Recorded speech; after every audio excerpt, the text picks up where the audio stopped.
Hello again. This is Avelios here. I'm back playing Stories Untold. We are on uh, the last episode of this.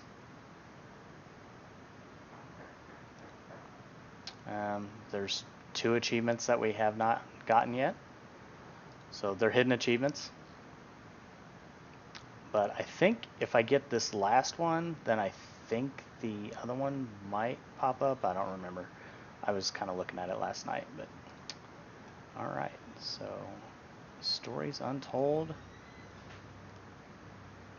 Episode 4, The Last Session.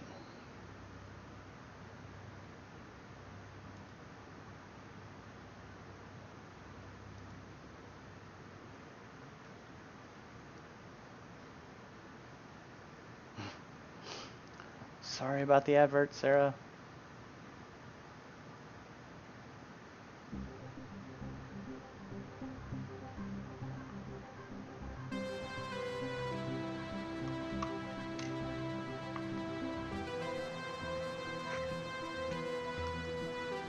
I think that's enough of that for now.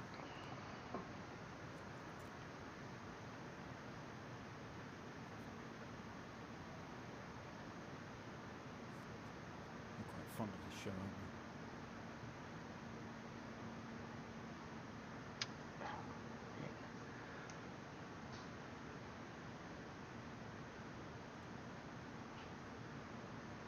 Okay, come on.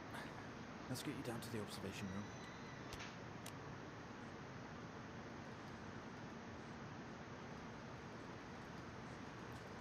Being wheeled around.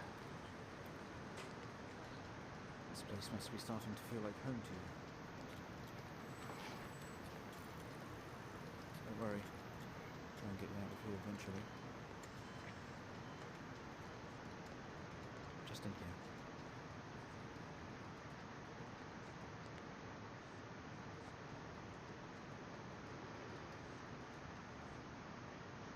Okay, are we through in the next room? Just relax and we'll get started in a minute. So yeah, Sarah, I actually turned my ad block off, but I still don't get ads when I watch an episode, but I was able to get bits by watching ads. Station. Are we ready? Just hit record on the tape deck in front of you when you're ready. But as of yesterday, I wasn't able to watch any ads to get any bits.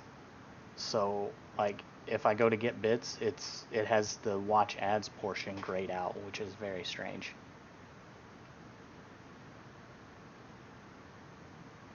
So yeah, and it only worked when I would hit the get bits button. So, I could hit the get bit button down at the bottom. It was actually next to maybe I'm banned because I watched too many ads. It was a little triangle that was next to the little emote icon. So like on Tough Stream and you could click that, and then you could watch the ad, and you get like 5 or 10 bits, and that's how I was giving away bits. But then suddenly I stopped receiving those. So I don't know. I'll see about it. See if I get some today. If not, I mean, I don't know. Maybe they turned it off. Maybe I watched too many ads. I don't really know. I mean, I know it would time out after a little while. So you could only watch like 3 or 4 ads, and then you had to wait like an hour before it would reset. But I mean, I had quite a few bits that I gave away. I guess I gave away several hundred. So I don't know. Nice old style tape deck. Subject 12/19/86/23. New session entry. We Our myself, code Dr. everywhere. Alexander leading, and in a room we have our patient, Alexander. James Asian. As we know, James has recently recovered from a 2-week coma following his accident. In our last 3 sessions, James's attempts to recollect events of the accident have seen him merging his memory with his imagination. These episodes have always ended in panic, and we've had to terminate the session abruptly. Let's try and do this one better, James. So when you're ready, let's bring this back. I know how difficult this must be, but you can do this. James, it's time to remember. I don't want to remember. Wait, what? Your mind. locked me in Like here. a conscious black box. It's not a camera. It can show you your memories. Look into it.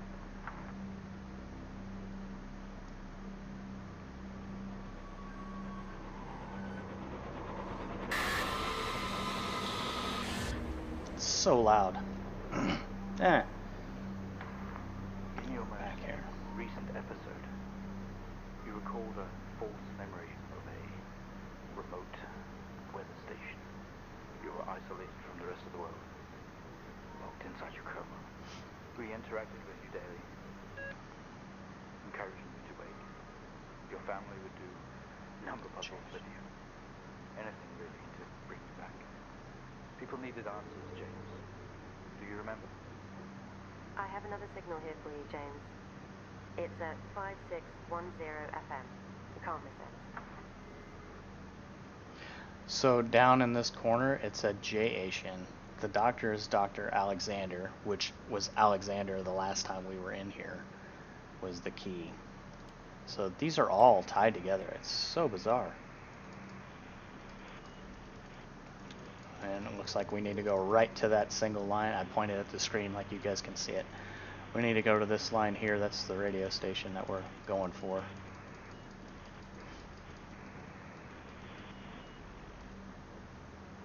Gotta see this. This is 20F, 12, 19, 86, 23, 04. Type in the numbers, Jim. Gotta see We this. gotta see this. This is 20F. 20F. So 12, 19, 86, 23. That's been our patient number in episode 2. That was our patient number when we started this one. So it's like everything 1986, that's the room. And I really feel like 1223 with 1986, maybe that's like a date code, not in the US, but maybe somewhere else where it's, you know, month, year, day. I don't know. Maybe that was the day it happened. Microfiche. Oh, well, let's see. Date of the accident. 3. 23, 86. I don't know.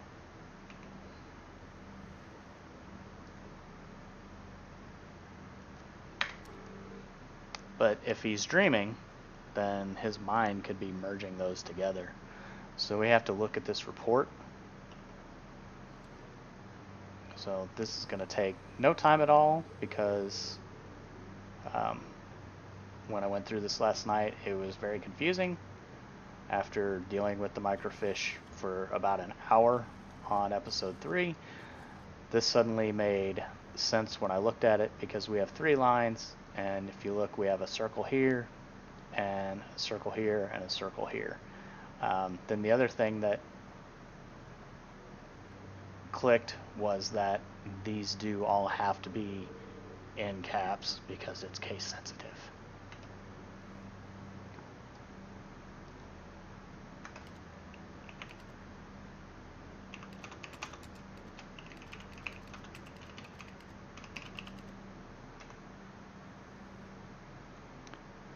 Empty whiskey. Out of control.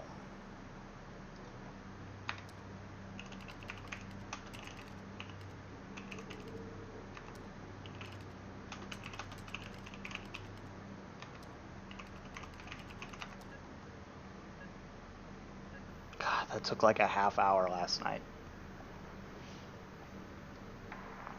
Find the signal, James. Listen to the voices. You have to face it, James. Finally.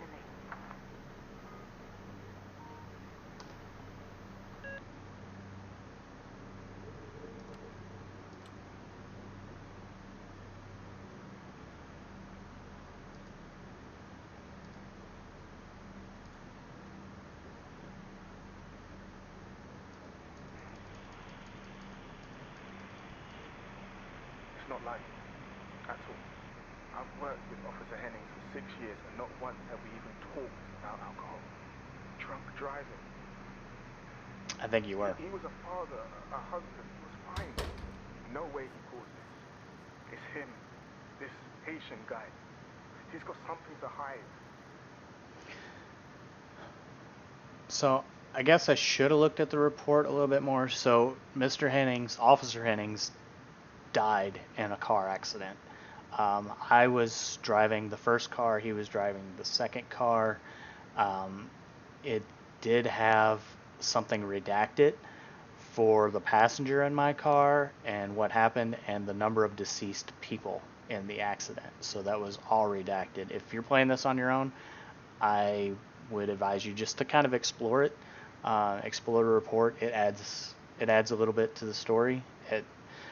As we move on through this, you're gonna probably catch on like I did as to what's going on with this entire series of stories, and it's gonna blow your mind a little bit. I feel it's pretty good.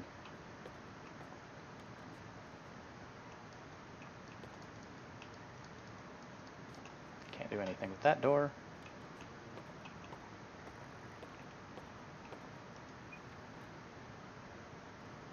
This is like a crappy storeroom. Now I'm in a hospital. You step out in the hospital ward only, your vision is blurred. It's abandoned. Let's see what happens. Certainly feels like an emergency.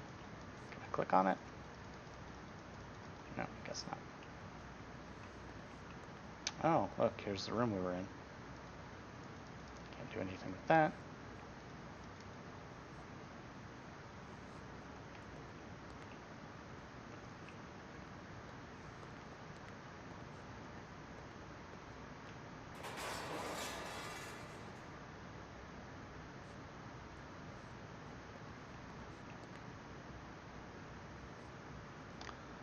It's freaky. Locked.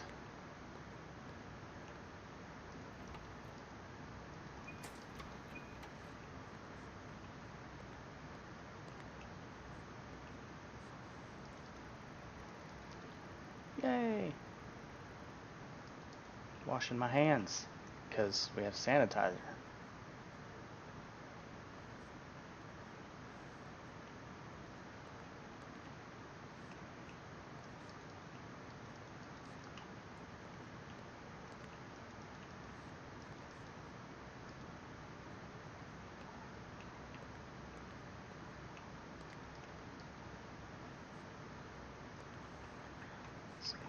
Dripping. What is that? We found him lying there sobbing while his sister died in the car next to him, while Hennings died next to him. What the fuck was he thinking? She was still alive when we got to her. If he'd have done something, they could all still be hid. Huh. Okay. I did not find that last night. Priority 1 message coming in on secured channel.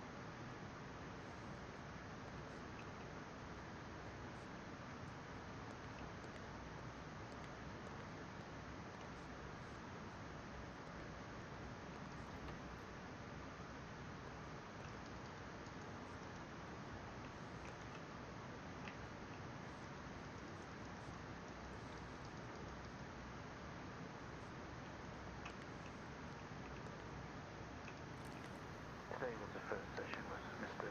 James Asian, although I fear it will certainly not be his last.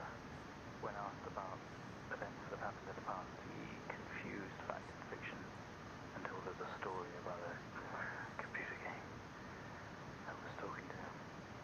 I think he was back at his own house, his mum and dad's house, and he always talked about a room with a red X.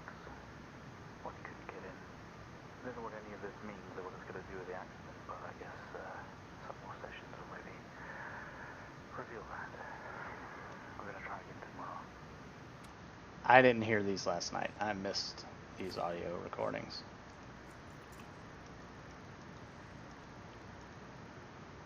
You grab the keys from the table. They weigh heavy in your hand.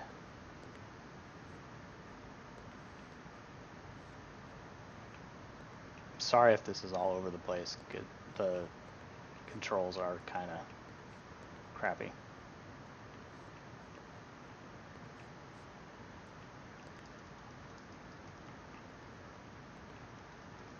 No more hand sanitizer.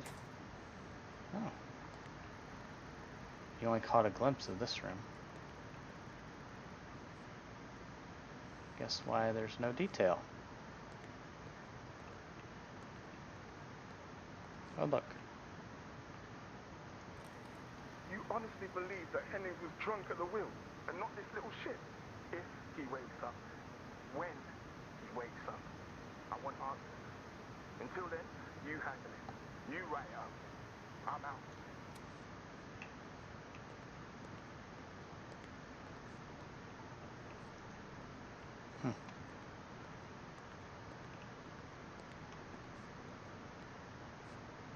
Yeah, I seriously missed all of that last night. This definitely adds to it.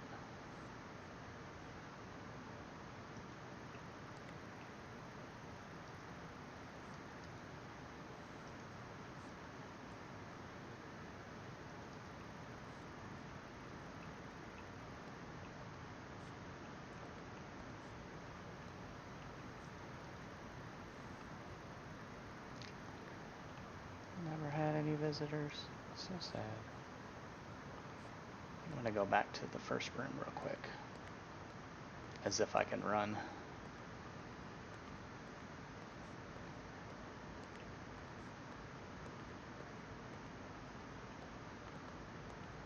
Check out these shelves once again.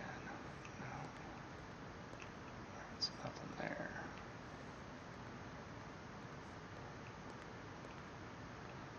No detail behind me.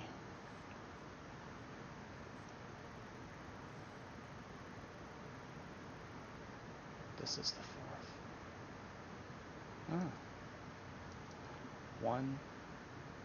I found three.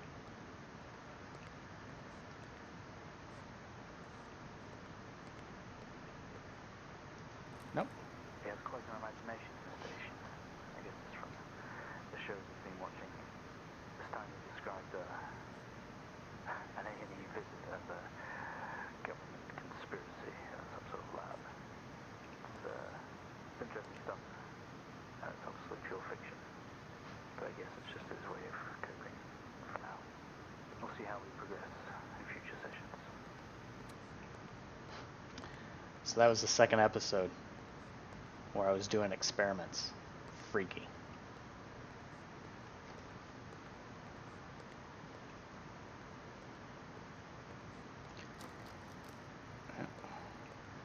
And that was all the achievements.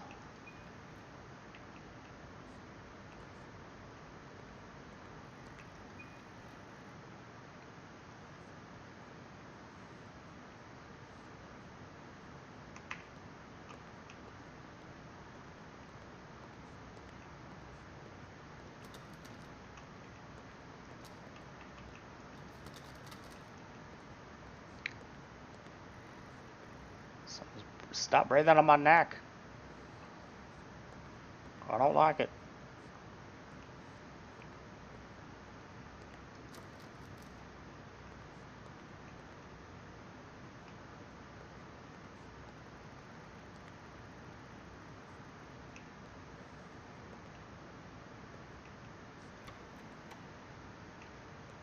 I like that you can't just walk through the doors, you have to actually open it again. Just got in from a vehicle collision. He was awake and mobile at the scene, but collapsed on arrival to the emergency ward. The other passengers died in the accident. I'm getting no pulse. Prepare for defib. Amp charge full to 10 and give me 100 joules. So yeah, I get to work on myself. Come on, 100 joules. Charging up full to 10.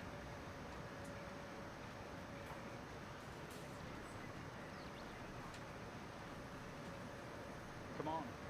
I know. Stop your griping. The life I save may be I own.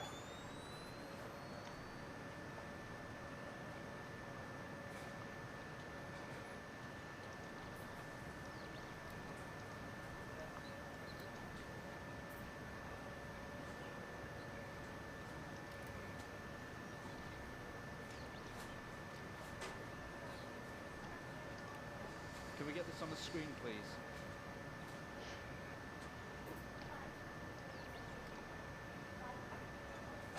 So this is everything I learned in that second one. So I have to work this, turn this on for that, and then I have to turn on the camera and the TV, put it on red, green, blue, and to do all that before I could interact with this. Clear. And I just shocked myself. No reaction from first stage. Here's my eye. 200 joules. Keep the amp charged to 10.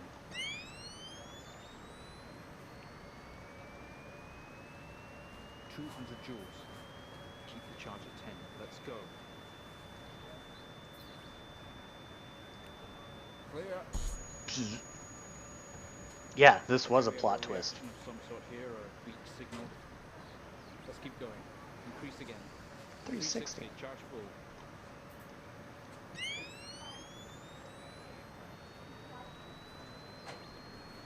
Come on, 360, hurry. I am hurrying.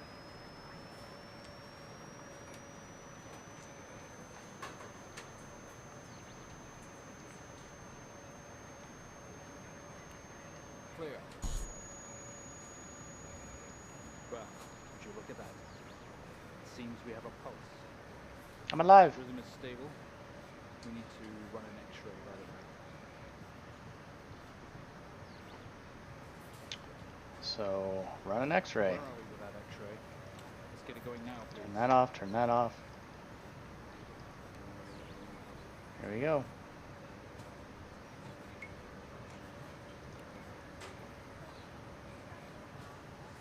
Looks like an intracerebral hemorrhage. We need to drain this now for relief pressure. Prepare for trepanation. That's in my head. Drill, please. Trepanation.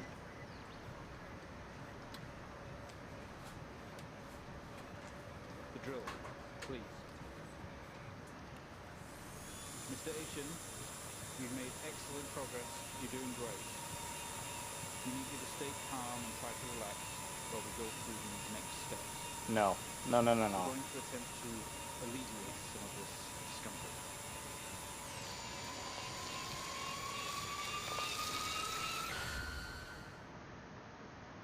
No.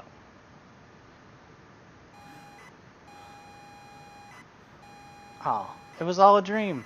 We're okay.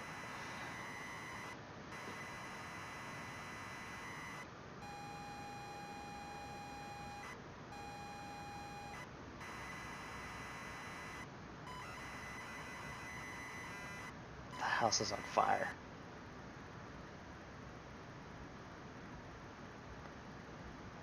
Not only is tonight New Year's Eve, but tomorrow you leave on a 6-month trip abroad with friends. Mom, Dad, and your sister, Jennifer, have decided to throw a party to celebrate it all. The house is full.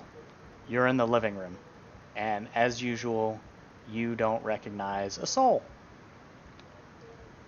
This is definitely the introvert party, because he does not really want to be there. I don't recognize a soul. I don't want to be there either. The room is full of chatty strangers, mostly friends of Mom and Dad. There's a door to the hall.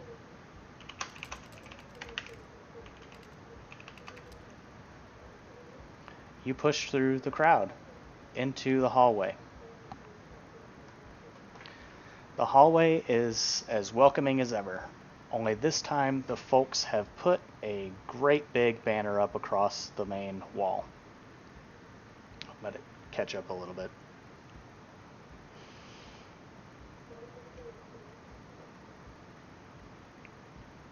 Half-finished drinks are abandoned on almost every horizontal surface. Stairs lead up, although the party is firmly downstairs.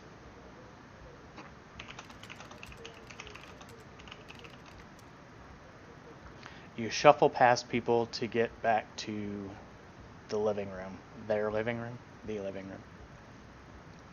Not only is tonight New Year's Eve, but tomorrow you leave on a 6-month trip abroad, going with friends.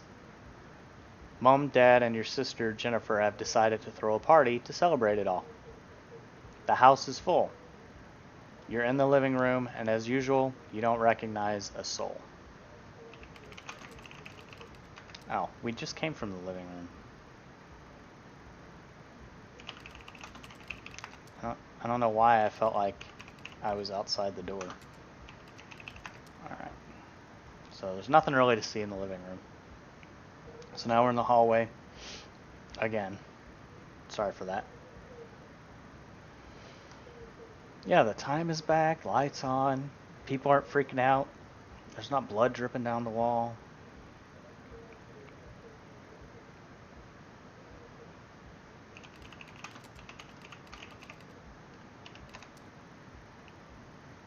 They say all the best parties are in the kitchen.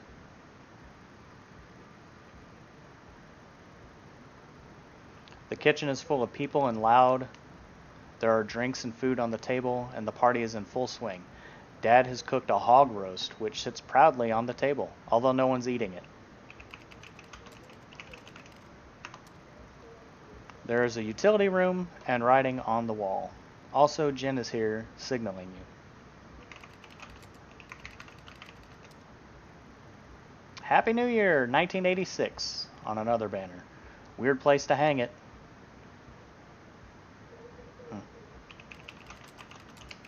Look at Hog. It looks great. That's that carcass we saw in the first one, I bet.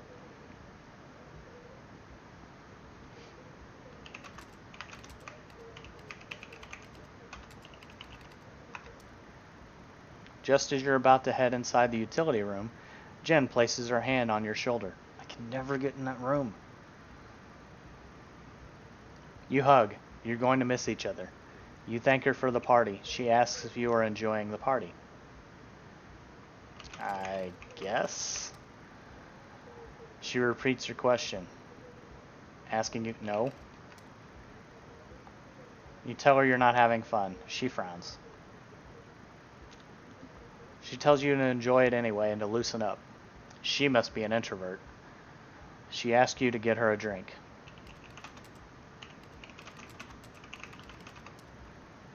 You pour Jen a drink and one for yourself. There's never an awkward silence with Jennifer. Introvert. She always has a question. She asks if you have everything sorted for the big trip. Yes. You tell her yes, that you have packed everything with plenty of room to spare. Another hug. Your family have really gone out of their way to make this trip happen for you. It might be what you need to get some perspective and maybe not fuck up so much. She's going to miss you. You are going to miss her. She walks away.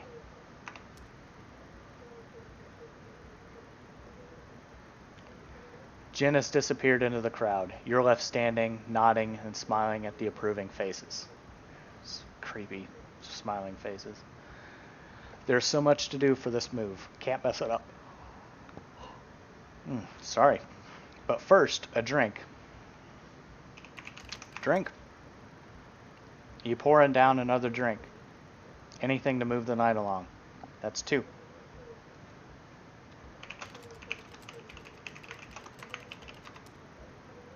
You open the door and peer in. You're never allowed in here normally. This is where Dad keeps his fine wines and whiskeys. Ceiling to floor racks, a collector. Although he does actually drink them too, there's a bottle with a ribbon around it and a card.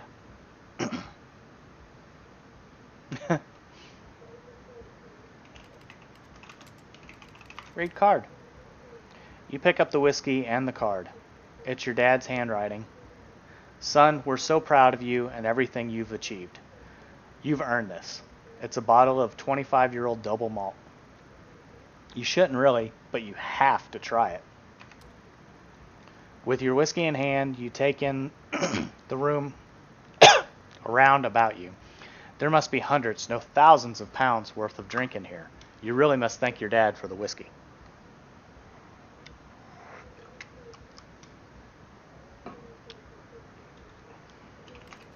Let's drink. Sorry, I don't understand that. Okay. See if there's anything else.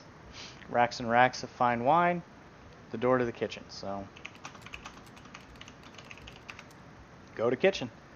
We're back in the kitchen, clutching your new best friend. New best friend, whiskey. You stumble out of the utility room and back into the kitchen. That is one strong whiskey. You take another swig and give the thumbs up to Dad across the room. He nods and winks. Is that like 4 drinks now? Busy and noisy. We'll need to find somewhere quieter. Okay.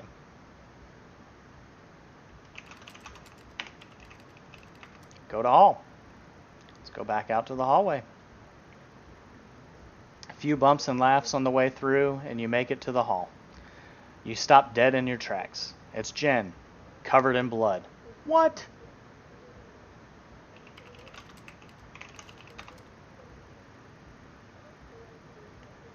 What? Scotch flavored tea? She's staring straight at you. No one else notices. Blood is dripping down her face. It's mixing with tears.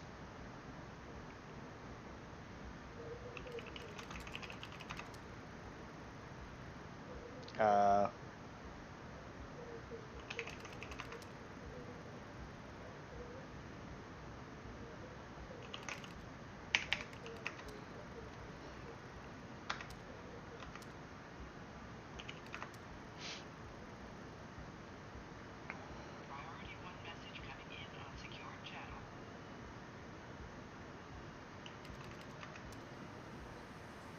I'm sorry, I don't understand. We tried our best, Mrs. Asian, but her injuries were too severe. No, I don't understand. I'm just talking to her. I'm afraid Jennifer passed away before we could get to her in surgery. We did the best we could, and I'm so sorry. Where is she? Let me see her. Please, Mrs. Asian, take a seat. I don't want to take a seat. Let me talk to her. Now. I'll arrange for you to see her. In the meantime, James is in Liverpool. He's stable for now. I don't want to see him.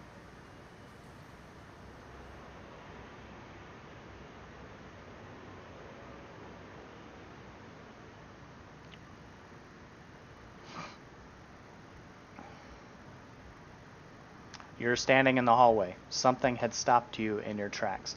While searching your mind, your sister interrupts. She waves her hand in front of you and asks if you can drive her home. You still feel out of sorts. Those words echo. Doors to the kitchen and living room lead here, while stairs can take you up. You'd love to call it a night, but Jen is waiting patiently. Won't let me go upstairs.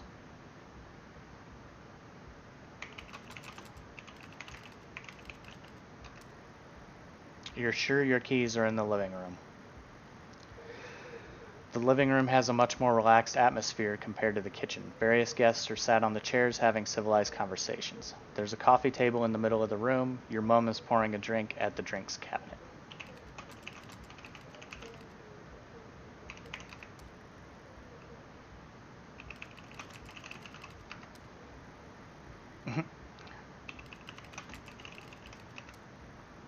A coffee table, a drinks cabinet. One of the chairs is overflowing with jackets and coats.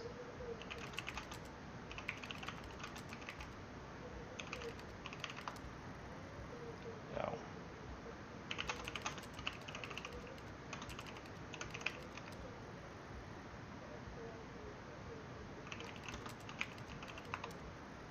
you search through all the jackets and coats until you find yours. Aha! Car keys in the pocket. You grab both.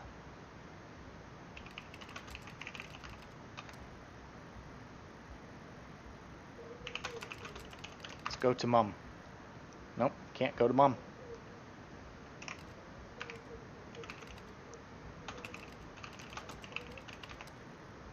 Keys in hand, you head back into the hall. Jen thanks you for helping her out. She has work in the morning, and no one else is in any fit state to drive. You can handle it, though. You know the road like the back of your hand. Don't you?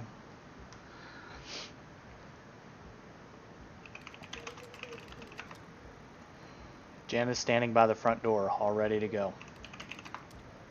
You open the front door. Lights. Walk out into the cold. The cold air hits you. You are glad you have your jacket with you. There is a dusting of snow around you as you step down from the porch. The yard extends around the back of the house, and the car sits at the front of the house.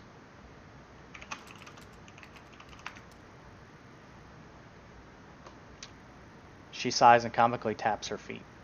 Apart from the little light escaping from the party indoors, the yard is pitch black. You used to love stargazing here. You stumble around the darkness looking for the perfect spot to take in the majesty of the night sky.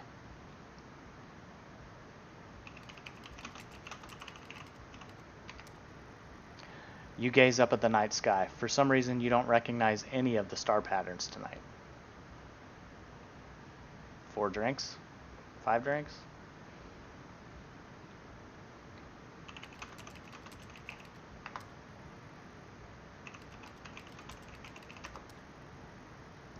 Jennifer looks relieved as you head back round to the front of the house.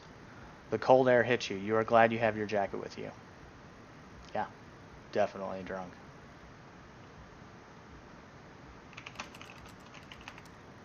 You fumble with the car handle, confused, until Jen tells you to maybe use the key in your hand.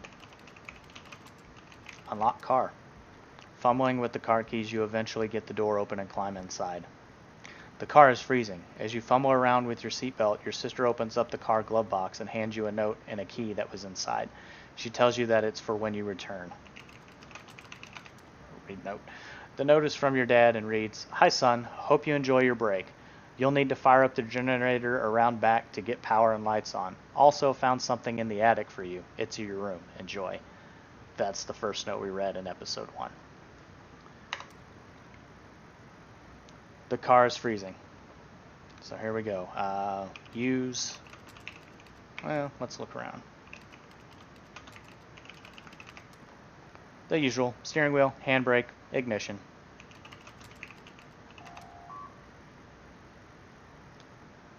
Use keys. It takes a number of attempts, but you eventually slot the key into the ignition.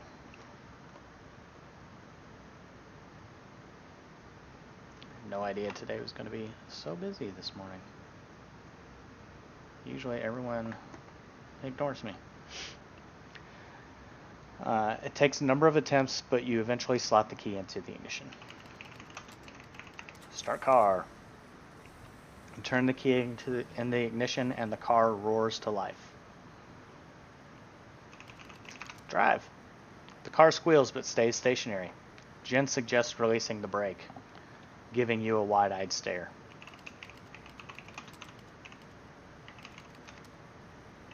You very hesitantly release the handbrake. Drive. You put the car in gear and pull out the driveway like a first-time driver. What? I am driving very drunk on the roads towards the town where your sister stays. Jen started dozing off as soon as the journey got going. This shouldn't take long. You come to a junction. Is it left or right? You can't remember.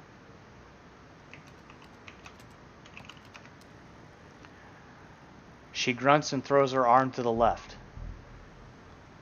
It's left. Of course it's left.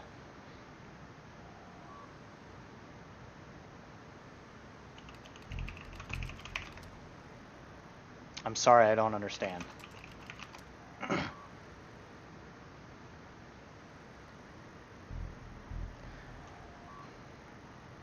Confident that you are on the right road now, you loosen up and put your foot down on the accelerator. You feel powerful as the engine roars at your command. Jen sits up in her chair and clutches your arm. She asks you to slow down. Let's slow down. That's not what really happened, though, is it? James, pull over. Jen is hitting your arm and yelling at you. Crazy sister. Strange. There's a set of headlights coming directly at you, but really slow, like slow motion.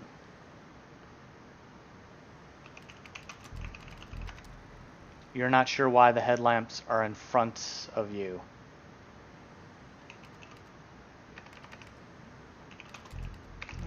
Let's go away. You try to react, but your body isn't responding. There's nothing you can do to stop this. There's no way to control it. James, for fuck's sake, pull over. The lights merge with your car. The outside joins the inside. The whole world around you begins to scream. It was at this very moment, wasn't it, James? The moment you lost it all. Your sister, your parents, was Yeah. soft. And then you made it worse. Go on. Show us what it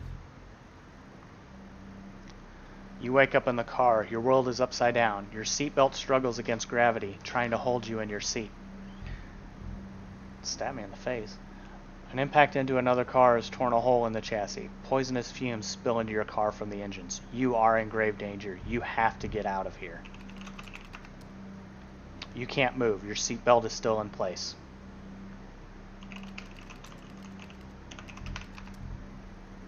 You release yourself from the seat. Gravity takes over as you slump to the roof of the car. You squeeze through the wreckage and fall to your knees on the ground next to your vehicle. Every breath brings pain to your chest. Your head is throbbing. A blue car has smashed into the passenger side of your car. Your life cannot be ruined by this. You are standing holding your whiskey and your dad's note, and flashing lights are approaching at a distance. A crash site. Smoke billows from the crashed cars to the sky above. Exterior lights flicking on and off.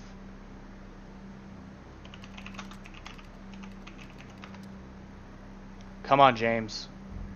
If you drank this now, you are going to get what's coming to you.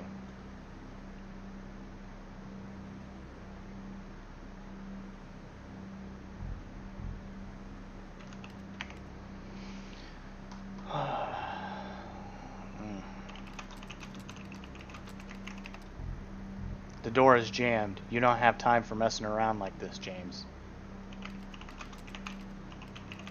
Let's see if we can toss. Can't just toss this away without thinking. They will find it and they will come to you.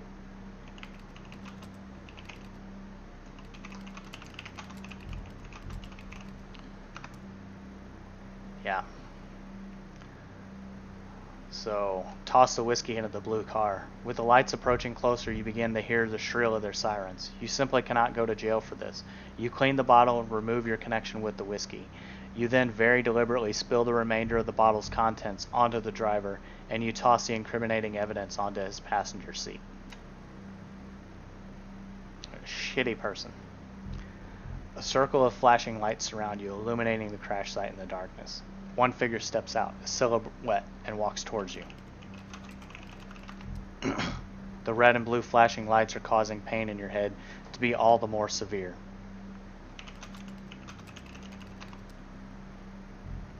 Sorry, you're not making any sense.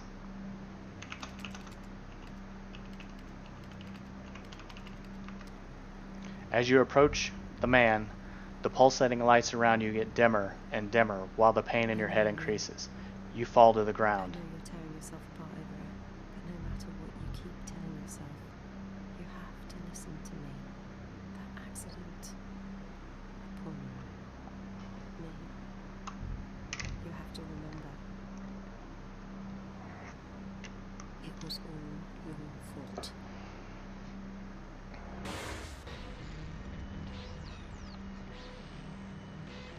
I know what you did. How you left me there to protect yourself. Planting evidence on some poor man. You went headfirst into that officer and you wrecked all of our lives. And then you couldn't even take responsibility. You did the right thing for you and no one else. Save yourself. Only it was wrong, wasn't it? Look at you now. Utterly consumed by it. Say it, James. No. Say it. Tell them.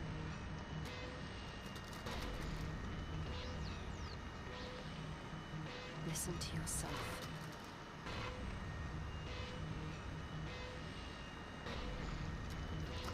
What about a It lag? has to end, James. Down to like 10 frames a second.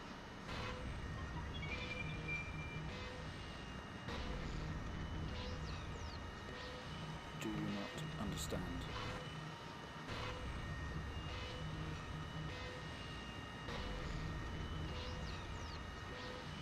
This episode you're having must come to an end. I saw this. Make stop, make it stop. Do you remember?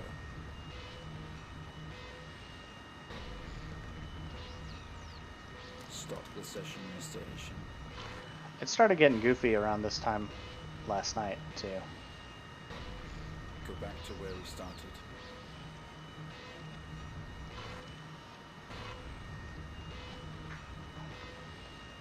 Put an end to this nightmare. So I think just the lights and the sound really push, apparently, the game. I don't know if it's coding or if it's my graphics card. You can do this, James. You can let go.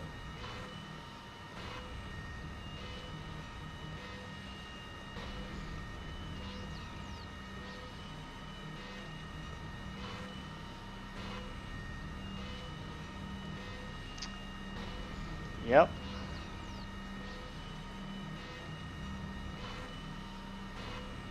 Dr. Alexander is always watching remotely. I don't know if anyone else is ever with him.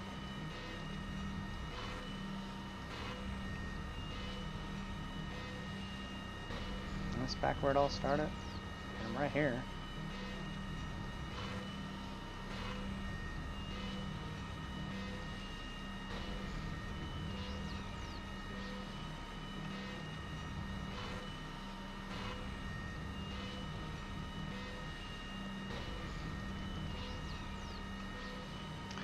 Sometimes they make you watch your past sessions to see what really happened.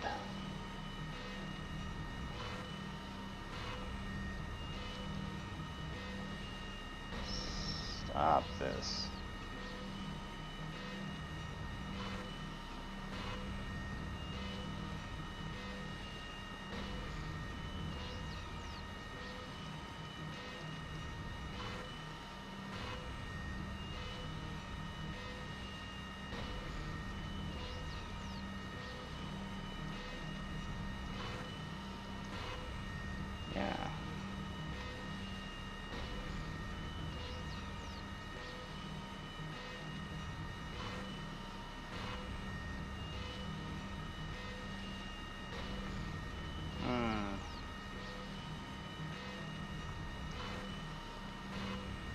Last night we just turned this thing off.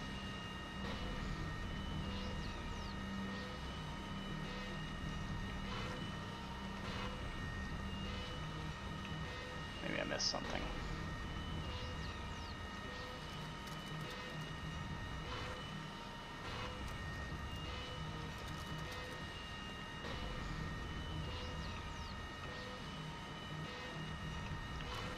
Yeah, all the doors were locked.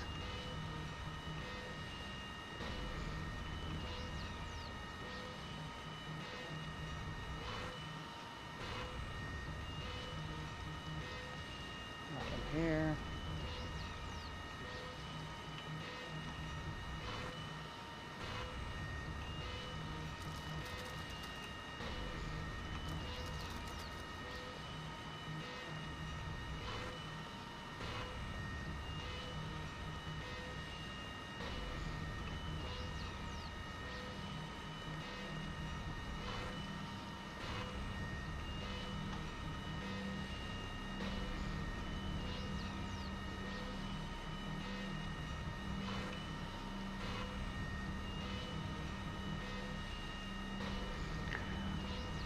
Thought I had to sit down or something, but there's no chair.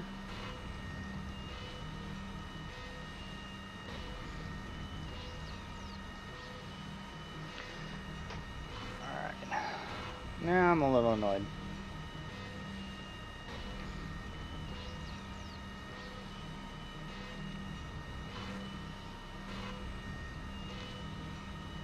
Turn that down for me.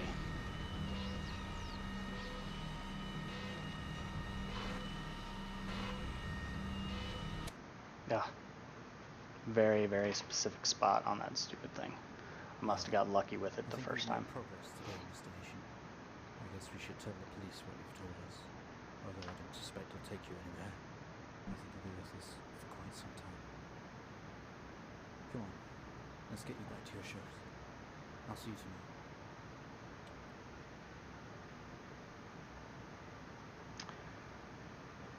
We're in a psych ward.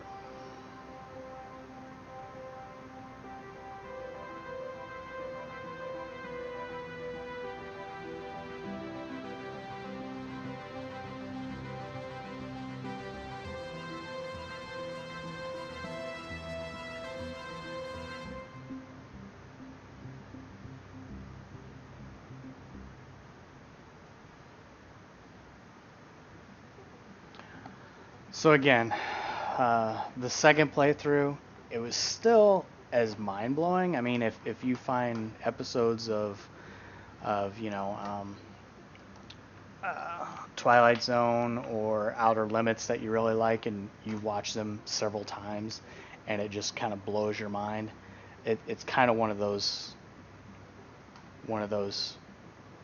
types of games. Pretty heavy, I would say, at the end. I mean, at the beginning, it's freaky. It creeps you out. The first episode is just like bizarre and slightly terrifying. For as low quality it is, the suspense in it is pretty awesome. Probably better than some of the horror games that are out there. The second game, or the second episode, I should say, is definitely different. It exposes you to some new mechanics in the game. The storyline there is pretty bizarre as well. It's probably one of my favorite ones to play. I would probably find, I guess, some more point and click games that have that type of game mechanic in it. The third one really dragged out the first time. That third episode, it dragged out for a long time. It was rather difficult because it wasn't exactly clear what needed to be done on everything. Plus, it was very, very fiddly because there's a lot of back and forth. The microfiche is kind of a pain in the butt. I think it was a very good. I think it was a very good episode. I like the mechanic behind it. I just think it went on a little bit too long for that first playthrough. The second playthrough was really quick, but I had everything written down still from the night before as far as the codes, so that was good. The last one, it was definitely expanding on the mechanic that was introduced in 3, where you're able to wander around and kind of see what's going on. I don't know if maybe the coding's messed up in session 4, because both times it kind of dragged my system down. I went down a lot of frames. But then it brought you back to the house abandoned. You got to do number 1. You got to do number 2.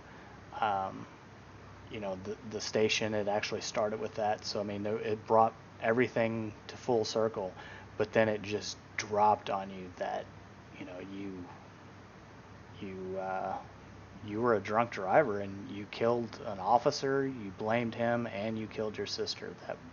I mean, I didn't expect that in the story. When I first played it last night, it was a blind blind playthrough. It's definitely a great game. I got it on the Steam Summer Sale for $5. Money well spent. I liked it. It was fun to do as my first stream. I hope when you guys watch this that you enjoy it. I know I had a few people on the stream last night, but again, I forgot to hit the archives, so I decided to run through it this morning, especially since, like I said, in episode 1, one of my friends didn't get to see the whole thing. So it was fun to play through again. It definitely added to the story to play it again, even if you were just playing it to get the other achievements that you may have missed out on the first one. The second playthrough, it definitely adds a lot to it. So it's kind of like one of those movies where you see it and you're like, wow, that was a good movie, and then the second time you watch it, you see a lot more details. I really hope Stories Untold has more sessions, more series. I'd like to see them add on to this. This is a very nice game. I could see them making a series out of this, just like Black Mirror, Twilight Zone, Outer Limits. So I hope you enjoyed this. I'm definitely going to put this on YouTube and Twitch, and I hope to make more streams. So you guys have a good day. Thanks.